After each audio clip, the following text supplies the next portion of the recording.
Hello students, स्वागत है बच्चों आप सभी को this YouTube channel of Vedantu, that is Vedantu class 11 12। My name is Vishal और मैं पढ़ाता हूँ आप सभी को फिजिक्स। तो बच्चों, जैसा कि आप सभी को पता है, हमने इस चैनल पे एक नई सीरीज की शुरुआत की है जिसमें बच्चों लोग क्या करते हैं, फटाफट सभी लोग बताएंगे क्या करते हैं। तो बच्चों, एनसीईआरटी के सारे चैप्टर के एक्सरसाइजेज का complete discussion in one video करते हैं हम लोग। तो आज क्लास में बच्चों हम लोग करने वाले क्लास 11 का मजेदार से चैप्टर जिसका नाम है बच्चों काइनेटिक थ्योरी ऑफ गैसेस के एक्सरसाइज के सोल्यूशन करने वाले हैं। तो फटाफट सभी लोग ज्वाइन हो जाएंगे और फटाफट सभी लोग चैनल को सब्सक्राइब, सेशन को लाइक और सेशन को शेयर कर दो। जो लोग मुझे नहीं जानते बच्चों, so my name is Vishal, I have done my BTech from IIT Mandi, I have been awarded institute silver medal award also, and I have been teaching the students of both JEE and NEET field from last 2 years। So this is my brief introduction. तो चलो फटाफट शुरू करते हैं। शुरू करने से पहले से सभी लोग सेशन को लाइक कर दो, जल्दी से लाइक कर दो, मजा आने वाला है। चलिए तो शुरू करते हैं विद द फर्स्ट क्वेश्चन। ठीक है, पहला क्वेश्चन आप सभी के स्क्रीन पे चलो क्या कह रहा है। Estimate the fraction of molecular volume to the actual volume occupied by oxygen gas at STP. Take the diameter of an oxygen molecule to be 3 angstrom. कह रहा है कि एसटीपी पर एक मोल ऑक्सीजन कितना वॉल्यूम घेरता है। राइट है, क्लियर है। और उसका अगर मैं बात करूं इंडिविजुअल मॉलिक्यूल्स को लेकर के, अगर देखा जाए इंडिविजुअल मॉलिक्यूल्स कितना वॉल्यूम घेरते हैं। राइट, तो बेसिकली बात यह है कि एसटीपी पर वॉल्यूम कितना होता है बताओ। एसटीपी पर एक मोल गैस का वॉल्यूम कितना होता है सर? ये होता है सर अपना 22.4 लीटर। राइट, कितना होता है? 22.4 लीटर। लेकिन what is the actual volume of oxygen atom? देखो भाई, एक मोल की बात हो रही है ना, मोलिकुलर वॉल्यूम मतलब एक मोल की बात हो रही है। एक मोल में कितने एटम्स होते हैं ऑक्सीजन के sir? Na equal to Na। ठीक, Na मतलब 6.02 इंटू 10⁻³ मॉलिक्यूल्स होंगे ऑक्सीजन के। राइट, इतने मॉलिक्यूल्स होंगे। क्लियर है। चलिए, अब इतने मॉलिक्यूल्स हैं सर, और एक मॉलिक्यूल का वॉल्यूम बता दो जरा। Volume of one molecule, volume of one molecule क्या हो जाएगा sir? This will B 4/3 π/Q। होगा कि नहीं होगा सर? हो जाएगा 4/3 पाई। रेडियस कितना दे रखा है? डायमीटर दे रखा है आपको 3 एंगस्ट्रॉम। भैया डायमीटर अगर 3 एंगस्ट्रॉम है तो रेडियस हो जाएगा सर 1.5 एंगस्ट्रॉम, यानी कि 1.5 इंटू 10⁻⁻10 मीटर, -10 मीटर का होल क्यूब कर देंगे क्या? चलिए इसको सॉल्व कर लो। इसको सॉल्व करने के बाद मैं आपको डायरेक्टली आंसर बता देता हूँ। डायरेक्टली आंसर कितना आ जाता है? This answer is 8.51 into 10⁻⁻6 metre cube. बोलो कितना? -6 का मीटर क्यूब हो जाएगा। लेकिन नॉट -6, ध्यान रखना यहाँ पे एक चीज मिस्टेक क्या कर रहा हूँ मैं। यहाँ पे जस्ट इसको भी छोड़ो। यहाँ पे अभी हमने निकाला कि this is the volume of one molecule, right? This is the volume of one molecule, but we need to find the volume of Na molecules, right? तो volume of Na molecules निकाल देता हूँ मैं। volume of Na molecules, right? है ना, इतने सारे molecules अगर वॉल्यूम पूछा है तो सर कितना हो जाएगा? Na से मल्टीप्लाई कर दो 6.023 इंटू 10⁻23। इसमें आप मल्टीप्लाई कर देंगे 4/3 पाई 1.5 इंटू 10⁻⁻10 का होल क्यूब से। ठीक है, अब इसको अगर मल्टीप्लाई करते हैं, इसको सॉल्व करते हैं, तो यहाँ पे आप सभी का आंसर आ जाता है कितना? 8.51 into 10⁻⁻6 metre cube. This is the volume of what? This is the volume of Na molecules, यानी कि एक मोल में हमारे पास इतने सारे ऑक्सीजन के मॉलिक्यूल्स हैं। राइट, अब इतने सारे ऑक्सीजन मॉलिक्यूल्स अगर हमने वॉल्यूम को जोड़ दिया तो इतना आ गया। राइट, लेकिन अपने को करना है क्या? कंपैरिजन, अपने को फ्रैक्शन निकालना है। तो सर फ्रैक्शन निकालने के लिए अपने को ये देखना पड़ेगा कि लीटर में है ये मीटर क्यूब। तो मीटर क्यूब को लीटर में बदलने क्या करते हैं? 1000 से मल्टीप्लाई हो जाएगा ये 8.51 इंटू 10⁻³ लीटर। राइट है। चलिए, अब ये हो गया भैया, ये एक्चुअल वॉल्यूम है। ये क्या है? एक्चुअल वॉल्यूम है। राइट, और ये है इतना एसटीपी पर होता है। तो भैया इनका फ्रैक्शन पूछा है आपसे, फ्रैक्शन पूछ दिया है। राइट, तो आपको एक्चुअल किसका फ्रैक्शन पूछा है? Estimate the fraction of molecular volume to the actual volume. तो मोलिकुलर वॉल्यूम कितना है? मोलिकुलर वॉल्यूम है भाई, बताओ मोलिकुलर वॉल्यूम कितना आ गया? सर किधर गया? Molecular volume divide by actual volume. Right, चलिए मोलिकुलर वॉल्यूम कितना बच्चों? 22.4 लीटर। और ये कितना है सर? ये है अपने पास 8.51 इंटू 10⁻³ कितना? -3 राइट है। इसको डिवाइड कर दो फटाक से, कैलकुलेटर से डिवाइड कर लेते हैं, देखते हैं कितना आंसर आ रहा है। Let us divide with calculator. ठीक है, चलो भाई कर लो, डिवाइड कर दिया जाए तो ये हो जाएगा भाई 22.4 डिवाइड बाई कितना हो जाएगा 8.51, ये हो गया 2.63 इंटू कर देंगे यहाँ पे, तो हो जाएगा लगभग 2632 के आसपास आंसर आ रहा है। एंड 2632 के आसपास आंसर आ रहा है। समझ में आ रहा है कि नहीं आ रहा है? ठीक है, तो सर जो एक्चुअल वॉल्यूम का मोलिकुलर वॉल्यूम जो होता है इतना ज़्यादा होता है, मतलब समझो गैस इतना सारा वॉल्यूम घेर रहा है ना, गैस इतना सारा वॉल्यूम घेर रहा है, लेकिन अगर हम लोग बात करेंगे, क्योंकि गैसों के पार्टिकल्स के बीच में क्या होता है, इंटरमोलिकुलर स्पेस होता है, उस इंटरमोलिकुलर स्पेस को भी तो हम लोग काउंट कर लेते हैं मोलिकुलर वॉल्यूम में, राइट। 22.4 लीटर में इंटरमोलिकुलर स्पेस को भी काउंट कर लेते हैं। आप सभी को पता है गैसों में इंटरमोलिकुलर स्पेस कितना ज़्यादा होता है, राइट, इसीलिए ये वॉल्यूम जो होता है इतना ज़्यादा आता है। क्लियर है? क्लियर है। चलिए नेक्स्ट क्वेश्चन में चलो, आप सभी के स्क्रीन पे देखिए अगला क्वेश्चन क्या कह रहा है। नेक्स्ट क्वेश्चन, चलो नेक्स्ट क्वेश्चन देखो क्या कह रहा है कि molar volume is the volume occupied bye 1 mole of an ideal gas at standard temperature and pressure. सही बात है। चलिए कह रहा है कि स्टैंडर्ड टेम्परेचर एंड प्रेशर पे आपको दिखाना है कि जो मोलर वॉल्यूम होता है ये 22.4 लीटर होता है, ये आप सभी को प्रूव करना है। चलो कर देते हैं, जरा बताइए आइडियल गैस है उसके लिए फार्मूला बताओ, PV is equal to NRT. PV is equal to NRT, अपने को ये प्रूव करना है कि जो वॉल्यूम होने वाला है सर वो 22.4 लीटर होता है, हो जाएगा ये एनआरटी बाई कितना पी। चलो अब आप लोग को प्रूव करना है मोल्स कितने हैं सर, 1 मोल से कितने मोल है गैस के, 1 मोल। आर की वैल्यू बताइए जरा, आर की वैल्यू कोई बता सकता है? आर की वैल्यू सर ये होता है सर 8.3, आर की वैल्यू 8.3 जूल में, राइट। उसके बाद T T T T T को याद रखना किस में रखते हैं हम लोग, केल्विन में रखते हैं। टी को किस में रखते हैं, केल्विन में रखते हैं। तो भैया 0 डिग्री सेंटीग्रेड इसका मतलब 273 केल्विन, कितना 273 केल्विन, 273 डिवाइडेड बाई क्या हो जाएगा कितना, प्रेशर मतलब 1 एटमॉस्फेरिक, प्रेशर मतलब 1 एटमॉस्फेरिक, 1 एटमॉस्फेरिक प्रेशर को देखो हम लोग पूरा डील कर रहे हैं किसमें, we are dealing with MKS, right. तो हो जाएगा 1 एटमॉस्फेरिक प्रेशर मतलब बच्चों कितना हो जाएगा 1.01 इंटू 10⁵ पास्कल या न्यूटन पर मीटर स्क्वायर रख दो, तो हो जाएगा 1.01 इंटू 10⁵ पास्कल, राइट है। इसको सॉल्व करिए, इसको सॉल्व करेंगे तो इसको सॉल्व कर दीजिए, देखो डिवाइड कर लिया जाए, चलो कर देते हैं 273 इंटू 8.3, राइट। ठीक है भाई, कितना आ गया 2.73 डिवाइडेड बाई करना पड़ेगा 1.013, तो ये हो गया सर 22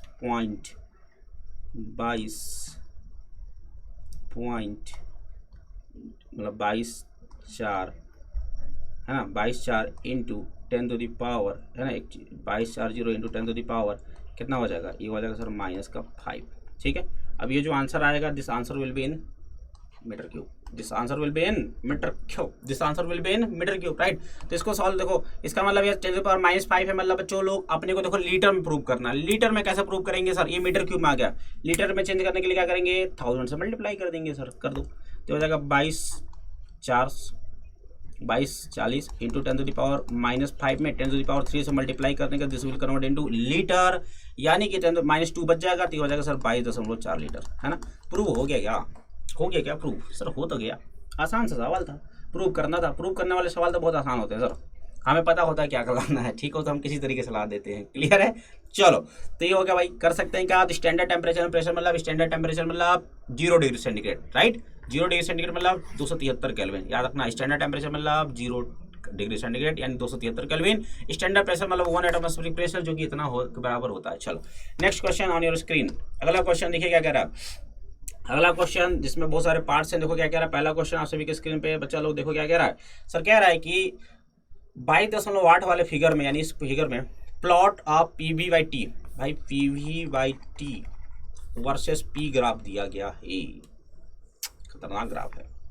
किसके लिए, 1 इंटू 10⁻³ kg ऑफ ऑक्सीजन, मतलब 1 gram of oxygen, right. 10⁻³ kg मतलब 1 ग्राम ऑफ ऑक्सीजन हम एट 2 डिफरेंट टेम्परेचर, 2 अलग अलग टेम्परेचर पे दिया गया है। चलिए तो क्या कह रहा है, पहला सवाल, what does the dotted plot signify. ये जो डॉटेड लाइन दिख रहा है आप सभी को, ये इसका मतलब क्या, ये किस चीज़ को बता रहा है भैया, ये किस चीज़ को बता रहा है, ये किस चीज़ को बता रहा है, बताइए जरा। तो देखो यार, तुम देख सकते हो कि जो ये जो P XY एक्सिस पे क्या है, PV/T है, और एक्स एक्सिस पे क्या है बच्चों, पी है। यहाँ पे आप लोग देख सकते हैं कि जो पी वी बाई टी है ये क्या है, कांस्टेंट है, मतलब ये चेंज नहीं हो रहा। प्रेशर चेंज होने के साथ साथ P V by T change नहीं हो रहा। पी वी टाइप चेंज नहीं हो रहा है, मतलब ये क्या है, इसका मतलब क्या समझ रहे हो आप सभी को पता है पी वी इक्वल टू क्या होता है, एनआरटी होता है कि नहीं होता। अगर पी वी बाई टी करूँ तो मैं तो क्या हो जाएगा बच्चों, एनआर हो जाएगा। और NR P V by T किसके लिए इक्वेशन, किसके लिए सर, ये आइडियल गैस के लिए। किसके लिए इक्वेशन है सर, आइडियल गैस के लिए इक्वेशन है, राइट। तो अगर अपना P V by T versus P graph अगर लाइन है, डॉटेड लाइन है, मतलब वाई एक्स एक्सिस का पैरेलल है, इसका मतलब ये है सर कि ये जो बिहेवियर बता रही है आइडियल गैस बिहेवियर है। ये क्या है भाई, आइडियल गैस बिहेवियर है। समझ में आया कि नहीं आया, this behaviour is just like to the ideal gas behaviour, ठीक है। तो अगर आइडियल गैस अगर रहता अपना, अगर आइडियल गैस रहता बच्चों तो ये डॉटेड लाइन दिखाता, इसका मतलब क्या समझ गए, इसका मतलब इसका आंसर ये हो जाएगा। समझ गए कि नहीं समझे, ठीक है। क्योंकि कांस्टेंट तभी होगा, कांस्टेंट किसके लिए होता है, एनआर कांस्टेंट किसके लिए होता है सर, आइडियल गैस के लिए, क्योंकि ये जो फॉर्मूला लगता है PV is equal to NRT, this applicable only for ideal gas, right है। समझ गया कि नहीं समझे, समझ गए सर। चलो अगला प्रश्न, नेक्स्ट क्वेश्चन देखिए क्या कह रहा है कि फिर से इसमें क्या कह रहा है कि विच इज ट्रू, T1 बड़ा है T2 से कि T1 छोटा है T2 से, कौन सही है भाई। तो देखो यार, याद रखना आप सभी को पता है एट हायर टेम्परेचर जो गैसेस होती हैं वो परफेक्ट यानी कि आइडियल गैस की ओर टेंड करना शुरू होती है ना। तो अगर टेम्परेचर बढ़ता है, टेम्परेचर बढ़ने के साथ साथ जो गैस होते हैं बच्चों वो आइडियल होना शुरू कर देती हैं, है ना। क्या होती है बच्चों, आइडियल होना शुरू कर देती है। टेम्परेचर बढ़ने के साथ साथ क्या होता है बच्चों, गैस आइडियल गैस की ओर टेंड करते लगती है। अब देखो इसमें बताइए जरा, जो पहला ग्राफ है जो दूसरा ग्राफ, इनको जरा ध्यान से देखो कि पहला ग्राफ आइडियल गैस के नजदीक है। देखो ये जो ग्राफ देख सकते हैं इसमें से कौन सा ग्राफ आइडियल गैस के नजदीक है सर, T1 वाला, राइट। तो T1 बड़ा होगा, है ना, क्योंकि ज्यादा टेम्परेचर पे वो आइडियल गैस के ज्यादा नजदीक होंगी। तो यहाँ से आप लोग कह सकते हैं कि जो T1 बड़ा होगा T2 से, ठीक है। समझ गए कि नहीं समझे, नहीं समझे, अरे नहीं समझे सर, समझ गए, समझ गए।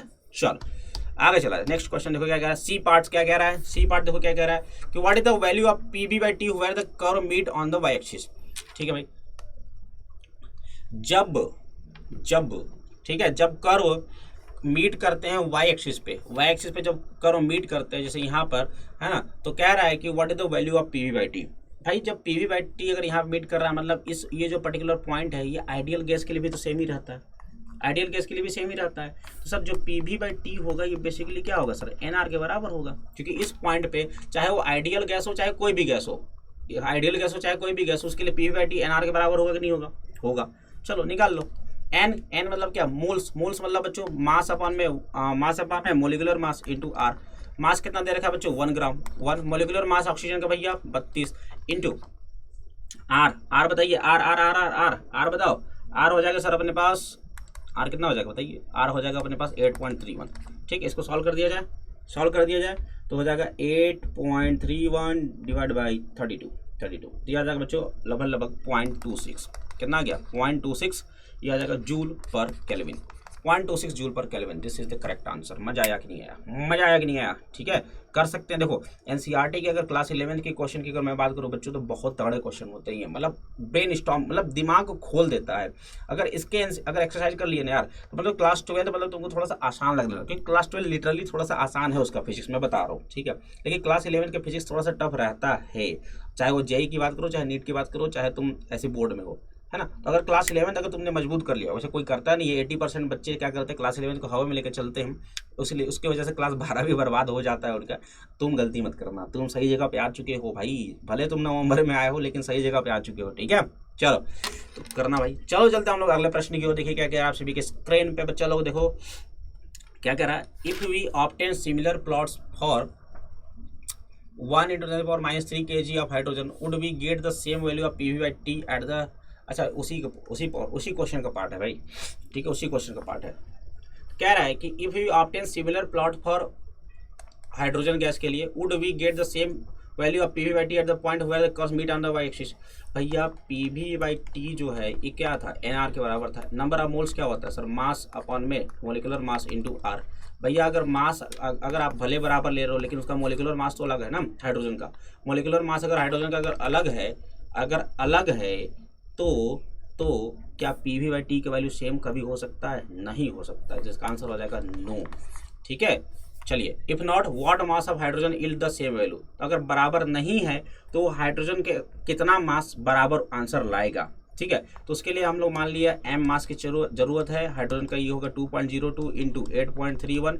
इसको लाकर कितना आंसर लाना है भाई, इसको आंसर लाना है कितना लाना है 0.26 के बराबर आंसर लाना है, 0.26 के बराबर आंसर लाना है। यानी इसको सॉल्व करते बेसिकली क्या है भाई, ये अपना क्या है 8.31/32 ही तो है, 8.31/32 है राइट।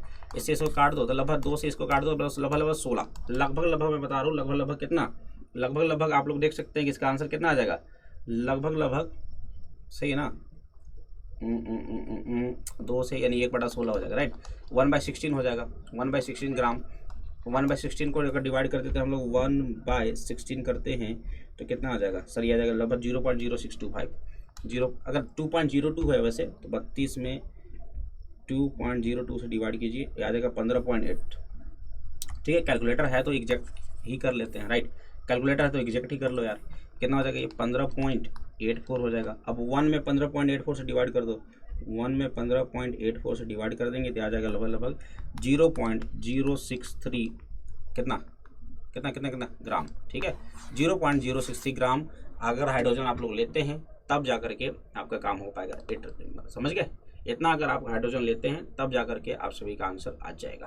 क्लियर है, ठीक है, हो जाएगा बात। क्वेश्चन समझ में आया कि नहीं आया? ठीक है, क्वेश्चन में ये बोल रहा था कि अगर मैं ऑक्सीजन की जगह हाइड्रोजन लेता हूँ और अगर हमें सेम प्लाट मिलता है तो क्या जो इस एक्सिस पे जो यहाँ इस एक्सिस पे जो बच्चों हमारे ये मिल रहा था, इस एक्सिस पे जो यहाँ पे ये मिल रहा था है ना, जो कि इसका मतलब कितना मिल रहा था, ये एनआर की वैल्यू इतनी आ रही थी, क्या हाइड्रोजन के लिए भी सेम आएगा? नहीं आएगा, क्योंकि हाइड्रोजन के लिए मोलिकुलर मास अलग है। तो बोल रहा है कितना मास के लिए सेम आएगा, तो वहाँ से हम लोग मास निकाल सकते हैं। ठीक है, हो जाएगा। चलो अगला प्रश्न आप सभी के स्क्रीन पे देखिए क्या कह रहा है। नेक्स्ट क्वेश्चन ऑन स्क्रीन पर, चलो क्वेश्चन नंबर 12.4 है, किया जाए। चलो भाई करते हैं, बढ़िया सवाल है। चलिए सर, बढ़िया सवाल है, आइडियल गैस बिहेवियर पे सवाल है। आप सभी के स्क्रीन पे देखिए क्या कह रहा है। An oxygen cylinder of volume 30 litre has an initial gas pressure of 15 atmospheric and temperature of 27 degree centigrade. शुरुआत का वॉल्यूम 30 लीटर, शुरुआत का प्रेशर 15 एटमॉस्फेरिक प्रेशर और शुरुआत का टेम्परेचर 27 डिग्री सेंटीग्रेड। चलिए, after some oxygen is withdrawn from the cylinder, इससे हम लोग कुछ ऑक्सीजन को निकाल दिए।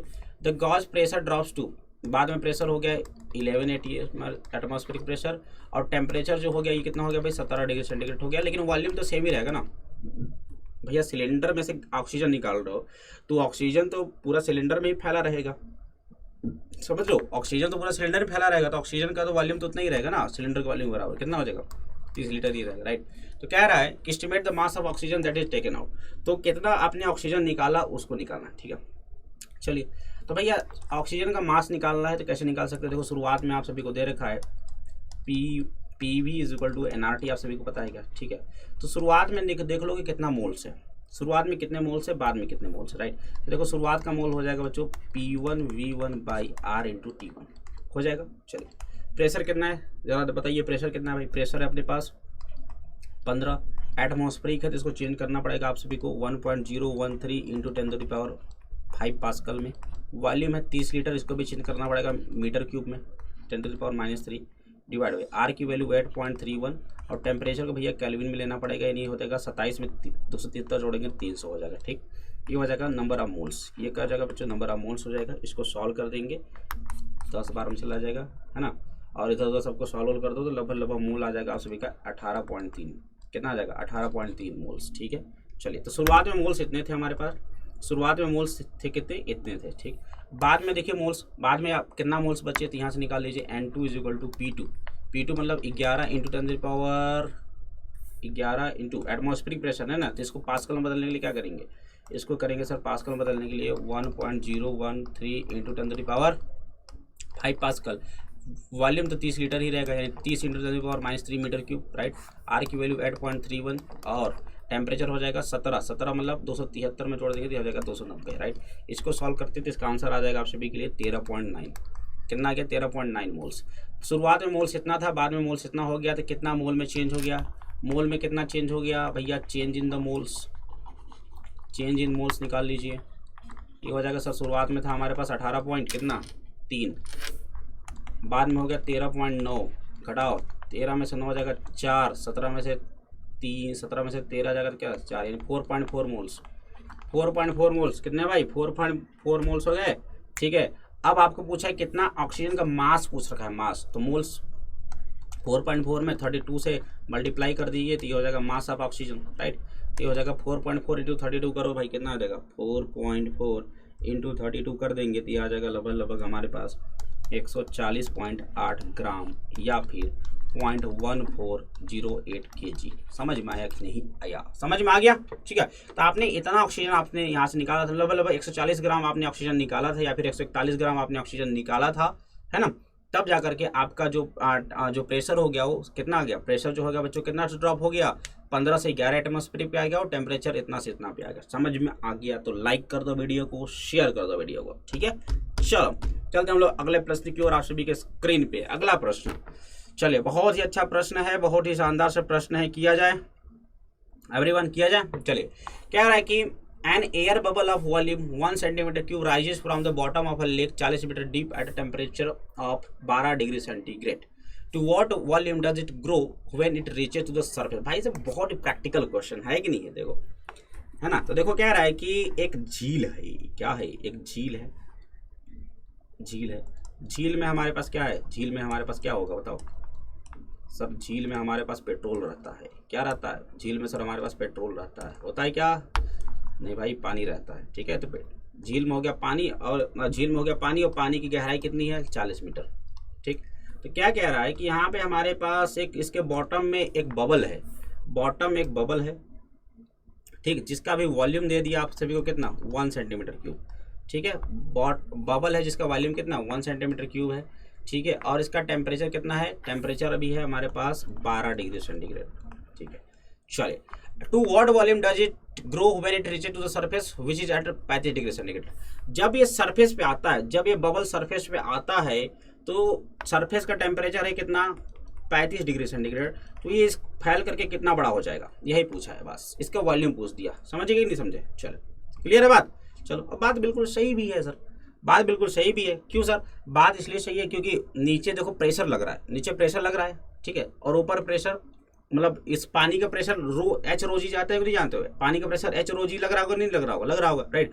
तो यहाँ पे प्रेशर कितना हो पहले निकाल लो सर। शुरुआत में प्रेशर कितना है, शुरुआत में प्रेशर हो जाएगा सर, एटमॉस्फेरिक प्रेशर में क्या जोड़ दो, एच रोजी जोड़ दीजिए, ठीक। एटमॉस्फेरिक प्रेशर हो गया सर कितना बताइए, एटमॉस्फेरिक प्रेशर हो जाएगा 1.013 इंटू 10 टू द पावर कितना 5 पास्कल, है ना। ये एटमॉस्फेरिक प्रेशर 1 atm होता है ना, 1 atm की वैल्यू इतनी, प्लस हाइट कितना 40 मीटर, पानी की डेंसिटी भैया 1000 और जी की वैल्यू 9.8 रख दो, कितना हो जाएगा, ये हो जाएगा 40,000 4 लाख 4 1 5, यानी लगभग मैं इसको बोल सकता हूँ लगभग 4.93 into 10 to the power 5 pascal आ गया, राइट है। ये हो गया बच्चों प्रेशर जब ये यहाँ पे था, जब यहाँ पे था तो प्रेशर इतना था, राइट। जब ये बाहर गया, अच्छा टेम्परेचर कितना है, टेम्परेचर है भैया 12 डिग्री सेंटीग्रेड, मतलब 273 जोड़ दीजिए तो कितना हो जाएगा 285 केल्विन, कितना हो जाएगा 285 केल्विन, राइट। जब ऊपर पहुँचता है, जब ऊपर पहुँचता है तो बच्चों ऊपर कोई भी प्रेशर नहीं, केवल एटमॉस्फेरिक प्रेशर है, यानी बेसिकली ये केवल 1.013 into 10 to the power 5 pascal के बराबर प्रेशर है, ठीक। चलो ऊपर पहुंचा, टेम्परेचर कितना हो गया बच्चों 35 डिग्री सेंटीग्रेड, 273 जोड़ दीजिए इसमें, 273 जोड़ देंगे तो हो जाएगा बच्चों 5 3 8 हो जाएगा, 7 3 10 हो जाएगा और 2 1 3, यानी 308 केल्विन हो जाएगा, राइट। तो यहाँ पे कह रहा है कि शुरुआत में वॉल्यूम है बच्चों अपने पास 1 सेंटीमीटर क्यूब, शुरुआत में वॉल्यूम कितना बच्चों 1 सेंटीमीटर क्यूब, सेंटीमीटर क्यूब को मीटर क्यूब में बदल लीजिए, कितना हो जाएगा ये 10 to the power -6 metre cube, right. तो यहाँ पे वॉल्यूम कितना होगा यही पूछा है आपसे, यहाँ पे वॉल्यूम कितना होगा यही पूछा है, ठीक है। तो कंजर्वेशन ऑफ मास पता है क्या, कंजर्वेशन ऑफ मास सर बिल्कुल पता है ना। चाहे वो कितना भी फैल जाए, चाहे वो बबल कितना ही फैल जाए, मास तो कंजर्व रहेगा, मोल्स तो कंजर्व ही रहेंगे, राइट। तो क्या होगा P1 V1 by T1 will be equal to बच्चा लोग P2 V2 बाई T2। समझ में आ गया? चलिए रख दीजिए। P1 कितना प्रेशर बताइए, प्रेशर हो गया सर अपने पास 4.93 into 10 to the power 5। Temperature T1 कितना है भाई, ये है अपने पास 285 इंटू वॉल्यूम था V1 वॉल्यूम कितना था सर, ये था कितना था 10 to the power -6 is equal to P2 pressure आपने कितना कर दिया 1.013 into 10 to the power 5 pascal into volume हमें निकालना है डिवाइडेड बाई टेम्परेचर आपने कर दिया 308, ठीक है भाई। इसको सॉल्व कर दो, सॉल्व वगैरह कर सकते हैं क्या सभी लोग, किया जाएगा सॉल्व, कर दो सॉल्व भाई। 10 टू द पावर 5 से 10 टू द पावर 5 भी कट जाएगा, है ना। देखो कितना आ जाएगा, तो ये हो जाएगा सर 4.93 इंटू 308 से मल्टीप्लाई हो जाएगा डिवाइड बाई 285 डिवाइड बाई 1.013, ये हो जाएगा भाई इंटू 10⁻⁻6 कौन लगाएगा is equal to V2।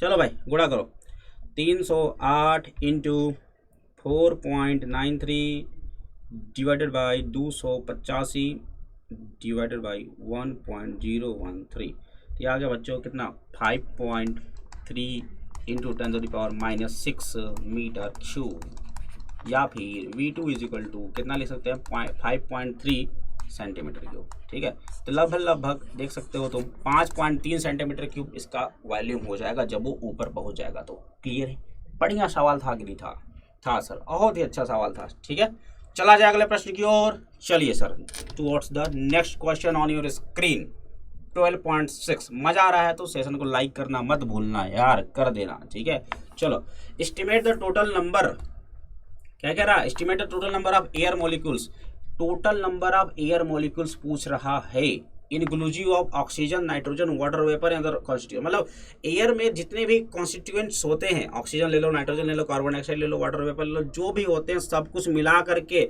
Total number of air molecule मुझे बताइए। कहाँ पर, इन अ रूम कैपेसिटी, जिसकी कैपेसिटी कितना रूम का 25 मीटर क्यूब है, और टेम्परेचर है भैया 27 degree centigrade. Temperature 27 degree centigrade मतलब क्या 300 केल्विन है, राइट है, इस पे अपने को बताइए। और प्रेशर भी है कितना 1 एटमॉस्फेरिक प्रेशर है, राइट है, यानी कि 1.013 इंटू 10⁵ पास्कल इतना प्रेशर।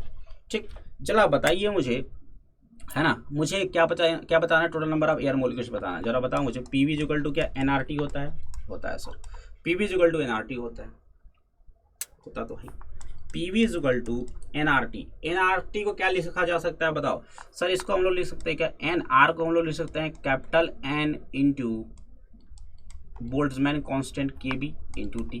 ठीक, R इज इक्वल टू क्या होता है, capital N into Boltzmann constant, यही तो होता है ना, बोल्ट्जमैन कांस्टेंट KB यही होता है। ठीक है, चलो आप सभी को पूछ रखा है कि भैया कितना ये है स्मॉल n इंटू कैपिटल, मतलब टोटल मोल्स इंटू n, क्योंकि सारे गैसों की बात कर रहा है, राइट। तो देखो n इंटू n, ये क्या हो जाएगा बच्चों, total number of air molecules, क्योंकि मुझे नहीं पता कितने मोल्स हैं उनके, तो मुझे नहीं पता ना यार कितने मोल्स है, राइट। मैंने मान लिया n मोल्स है, और एक मोल में n नंबर ऑफ एटम्स होते हैं, मतलब मॉलिक्यूल्स होते हैं, तो टोटल कितने हो जाएंगे, n इंटू n हो जाएंगे, यही हुआ। तो इसकी वैल्यू कितनी हो जाएगी, PV by KB into T, बस। चलो बस पूछा यही पर रख दो, तो क्या हो जाएगा सर, ये हो जाएगा small n into capital N की वैल्यू आ जाएगी सर। प्रेशर आपने सभी ने बता दिया, प्रेशर कितना दे दिया 1 एटमॉस्फेरिक, 1.01 इंटू 10⁵ पास्कल, राइट। उसके बाद V वॉल्यूम 25 हो जाएगा, राइट। उसके बाद याद रखना मीटर क्यूब में रखना, सारे हम लोग किस में रख रहे हैं, MKS में सॉल्व कर रहे हैं सारे।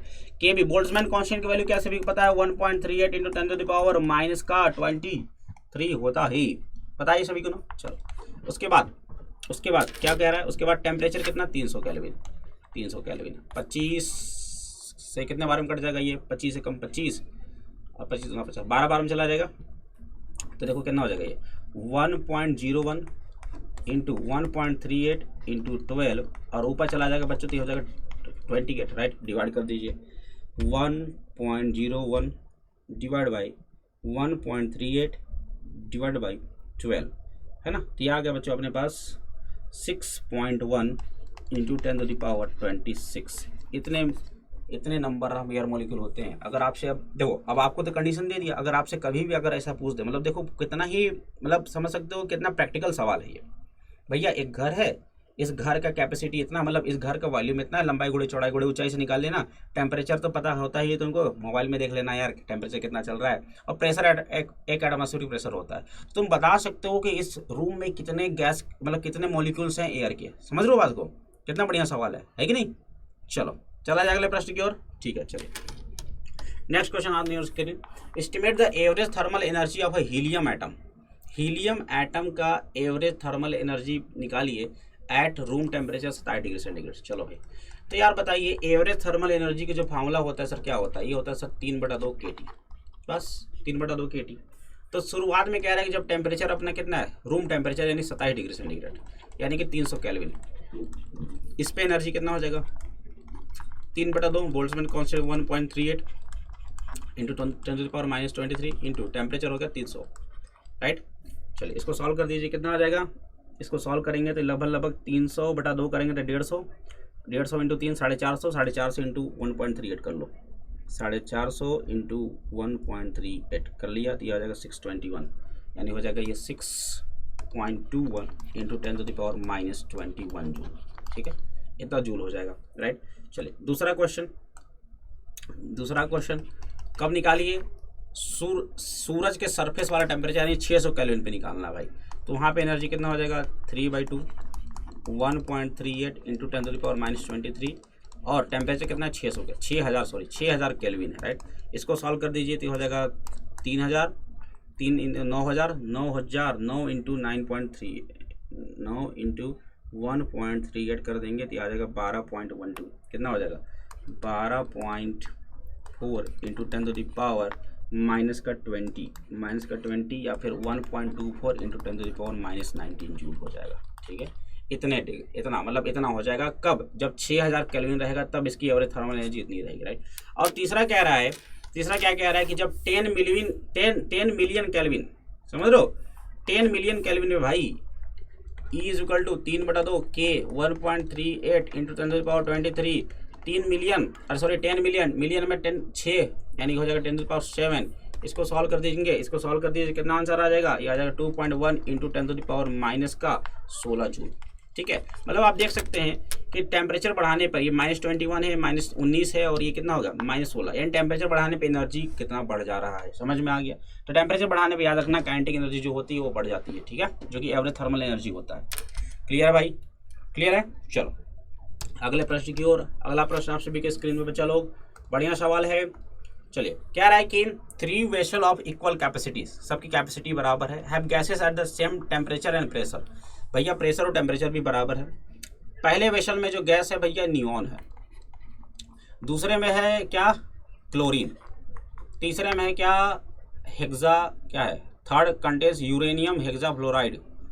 यूरेनियम हेक्साफ्लोराइड कैसे दिखाते हैं भाई, UF6 ना, ठीक है, जो कि पॉलीएटॉमिक है भाई, क्या है पॉलीएटॉमिक है। Do the vessel contain equal number of respective molecules, क्या वेसल में equal number of respective molecules होंगे।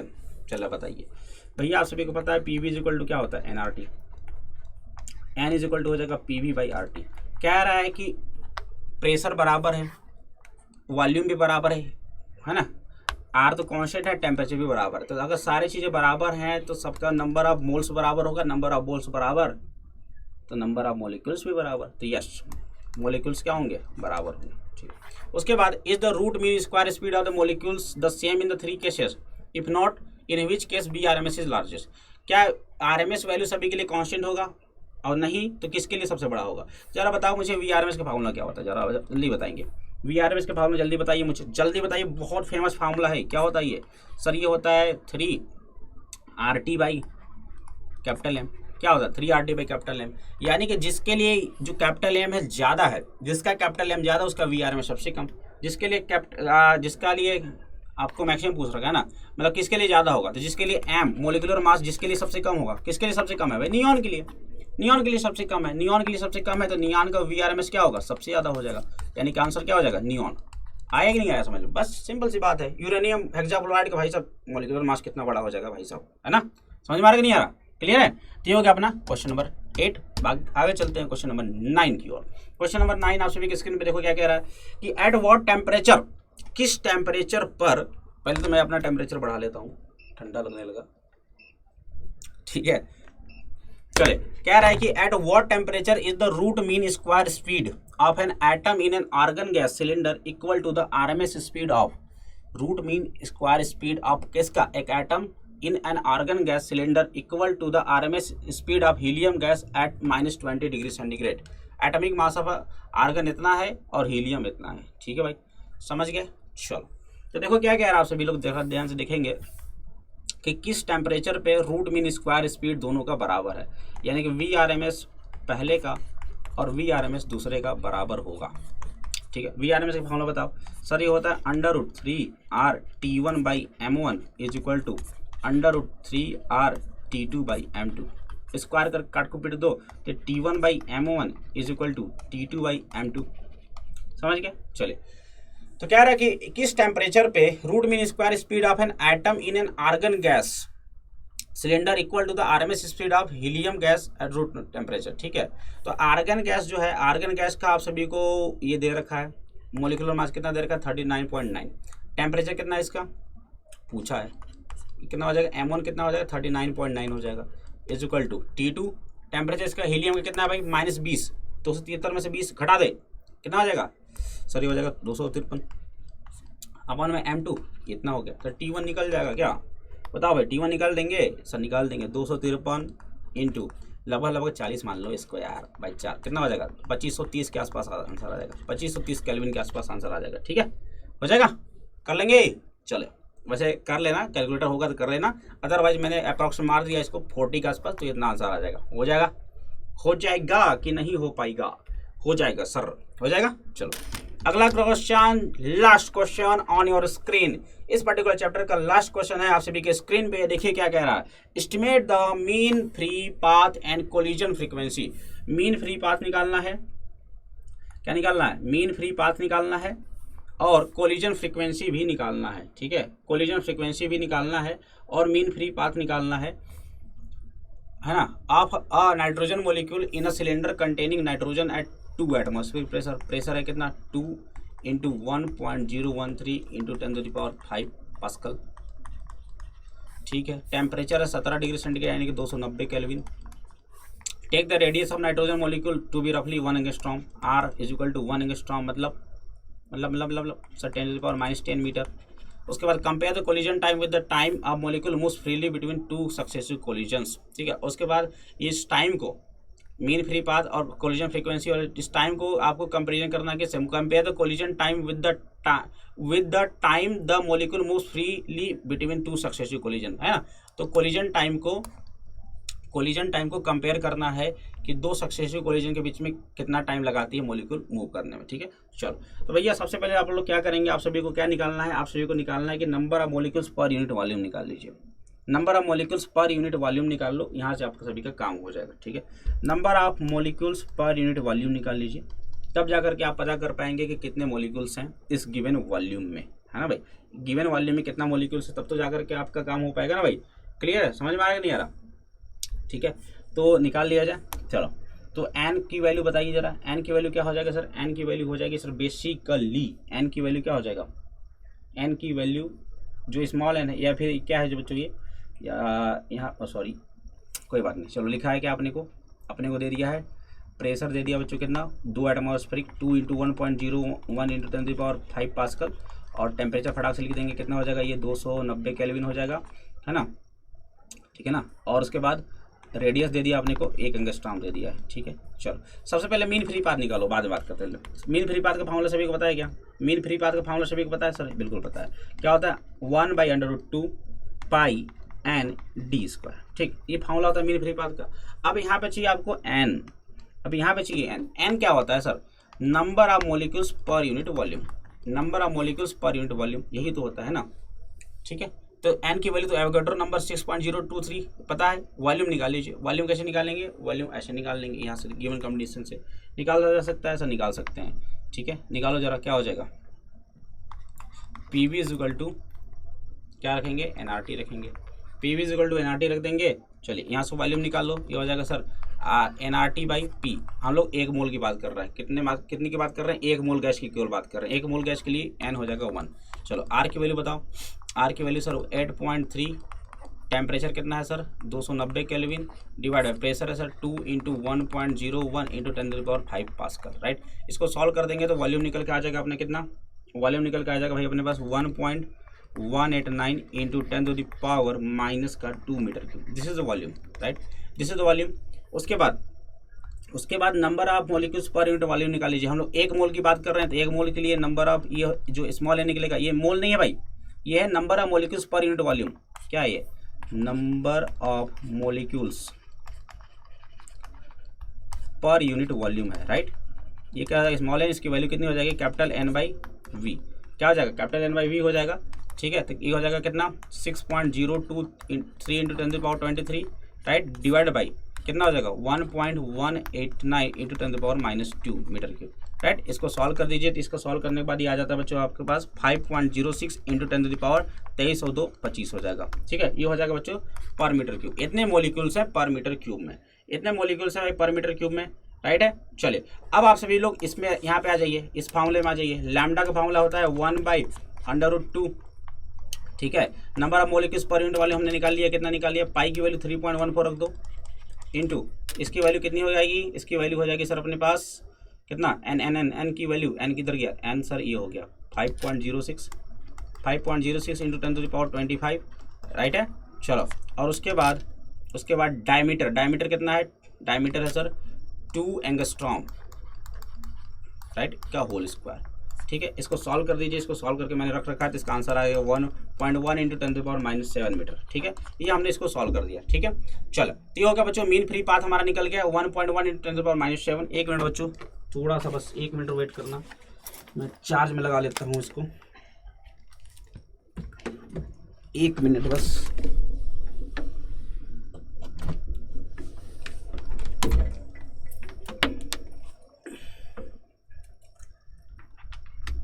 ठीक है, चलो तो ये हो गया बच्चों अपने पास मीन फ्री पाथ निकल गया, राइट। ये हो गया अपने पास मीन फ्री पाथ।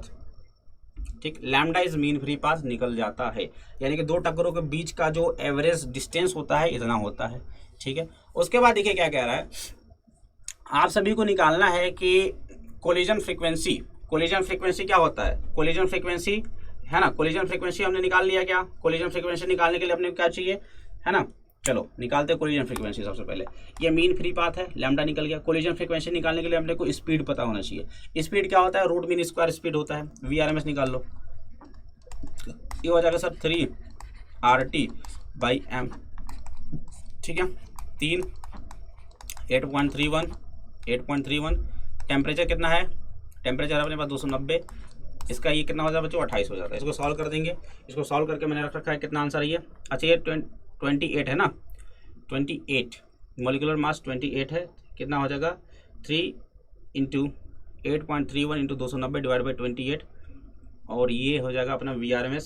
ठीक है, R की वैल्यू 8.31, सही है ना, सब कुछ सही चल रहा है। और ये टेम्परेचर 290 और मॉलिक्यूलर मास कितना हो गया 28, ठीक है, ग्राम। हाँ, इसको मीटर क्यूब में उसमें चेंज करना पड़ेगा, ग्राम में है तो इसको किस में चेंज करना पड़ेगा, kg में चेंज करना पड़ेगा, राइट। तो ये तब जाकर मीटर पर सेकंड में आंसर आएगा। ठीक है, तो कितना हो जाएगा ये 5.08 into 10⁻² metre per second, right. तो ये स्पीड कितनी आ गई भाई, 5.08 into 10⁻² metre per second, this is तो VRMS स्पीड है, राइट। तो फ्रीक्वेंसी पूछा है आपसे, तो frequency is equal to V is equal to F lambda होता है क्या, तो फ्रीक्वेंसी हो जाएगा सर V अपॉन में लैम्डा हो जाएगा। VRMS है, ये कौन सा है, VRMS है। VRMS हमने निकाल लिया कितना 5.08 इंटू 10⁻, कितना गया 2 डिवाइड बाई लैम्डा आपने निकाल लिया कितना 1.1 इंटू 10⁻⁻7। सॉल्व कर दो इसको, कितना आंसर आ जा रहा है सर, इसका आंसर आ गया 4.62 इंटू 10⁹ पर सेकेंड। मतलब कि कोलिजन फ्रीक्वेंसी मतलब पर सेकेंड इतने टक्कर हो रहे हैं, पर सेकेंड कितने हो रहे हैं, पर सेकेंड सर इतने टक्कर हो रहे हैं। क्लियर हो गया कि नहीं हो गया, ठीक है। चलो तो अपना पहला पार्ट क्वेश्चन का हो गया। चलिए, जिसमें कि आप सभी को क्या कह रहा था, आप सभी को क्या कह रहा था, आप सभी को कह रहा था कि भैया मीन फ्री पाथ निकाल लिया, लैम्डा हमने निकाल लिया। उसके बाद आप सभी को पूछा था कि आप सभी लोग कोलिजन फ्रीक्वेंसी निकालिए, यानी पर सेकंड कितना कोलिजन हो रहा है। तो उसके लिए अपने को VRMS चाहिए था, है ना, समझ में आ रहा कि नहीं यार, VRMS चाहिए था। तो VRMS डिवाइड बाई अगर लैम्डा कर देते हैं तो आपका फ्रीक्वेंसी निकल जाएगा। ये जो है अपना कोलिजन फ्रीक्वेंसी है, ये क्या है भाई, कोलिजन फ्रीक्वेंसी है, ठीक है। चलो अब उसके बाद देखो क्या है, compare the collision time with the time the molecule moves freely between the two successive collisions. ठीक है, तो कोलिजन टाइम निकालना है। कोलिजन टाइम कैसे निकाल देंगे भैया, पर सेकंड इतना टक्कर हो रहा है, पर सेकंड इतना टक्कर हो रहा है, तो कोलिजन टाइम कितना हो जाएगा 1/f, बेसिकली 1/में 4.62 इंटू 10⁹, यानी कि हो जाएगा कितना, इसको सॉल्व कर देंगे तो आ जाएगा 2.17 इंटू 10⁻−10 सेकेंड, मतलब 10, ये हो जाएगा कोलिजन टाइम। ठीक है, ये हो जाएगा बच्चों हमारा कोलिजन टाइम, मतलब पर सेकंड, मतलब इतना सेकंड में एक टक्कर हो रहा है, एक सेकंड में मतलब इतना सेकंड लग रहा है एक टक्कर होने के लिए, राइट। अब इसको कंपैरिजन करना है, दो मॉलिक्यूल्स को बीच का डिस्टेंस ट्रैवल करने में। भाई कोलिजन कब होगा, जब ये मॉलिक्यूल इतना डिस्टेंस ट्रैवल करके यहाँ पहुंच जाए, और ये डिस्टेंस क्या होता है, ये जो मीन फ्री पाथ होता है, राइट। और किस स्पीड से चला है, VRMS से जा रहा है। तो यहाँ से टाइम निकाल सकते हैं, टाइम निकाला जा सकता है यहाँ से, है ना। तो कोलिजन टाइम निकाल लो, यहाँ दूसरे कैसे, या फिर ये निकाल लो, compare the collision time with the time molecules freely moves between two successive collision. मतलब ये जो टाइम निकाल लीजिए, दो टक्करों के बीच चलने में जो डिस्टेंस वो निकाल, मतलब वो जो टाइम निकाल लो, वो टाइम कितना हो जाएगा सर? ये टाइम हो जाएगा अपने पास कितना, जल्दी बताओ सर। ये टाइम हो जाएगा अपने पास डिस्टेंस अपॉन में VRMS हो जाएगा। डिस्टेंस हो गया अपने पास लैम्डा, कितना लैम्डा हो गया 1.1 इंटू 10⁻⁷ और आपके पास VRMS आप सभी के पास कितना है? ये है 5.08 इंटू 10⁻²। सॉल्व कर दीजिए तो ये हो जाएगा बच्चों कितना? ये हो जाएगा अपने पास, कुछ गड़बड़ है क्या? लैम्डा सर डिस्टेंस, अच्छा, एक मिनट।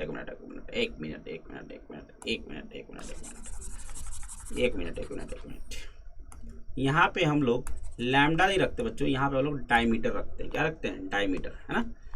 डायमीटर के बराबर डिस्टेंस ट्रैवल करने में दो सक्सेसिव कोलिजन्स मतलब, है ना, इसका देखो दो सक्सेसिव कोलिजन मतलब समझ लो यहाँ से यहाँ तक का, मतलब ये बेसिकली क्या है? ये डायमीटर ही तो है ना। तो क्या कह रहा है? द कोलिजन टाइम, मतलब कोलिजन टाइम, ये देखो कोलिजन टाइम अपना ये नहीं निकला है, दिस इज द, ये है बच्चों दो कोलिजन होने में लगा समय, और अपने कह रहा है कोलिजन टाइम, मतलब कोलिजन कितनी देर तक हुआ, कोलिजन कितने देर तक हुआ, D अपॉन VRMS, क्योंकि कोलिजन कितने देर तक हुआ मतलब वो D डिस्टेंस तक ट्रेवल किया होगा तब तो होगा कोलिजन। तो हो जाएगा 2 एंगस्ट्रॉम, 2 एंगस्ट्रॉम मतलब, क्योंकि भैया डायमीटर कितना, रेडियस कितना, 1 एंगस्ट्रॉम, तो डायमीटर 2 एंगस्ट्रॉम, 2 इंटू 10⁻⁻10 हो जाएगा। इसको सॉल्व कर दीजिए तो आ जाएगा बच्चों कितना? 3.92 इंटू 10⁻⁻13 सेकेंड, राइट। तो ये हो जाएगा भाई हमारे पास also the collision time, this will be the collision time. और ये क्या है बच्चों? Time between two successive collision. ये क्या है? Time between two successive collision, है ना, time between two successive collisions,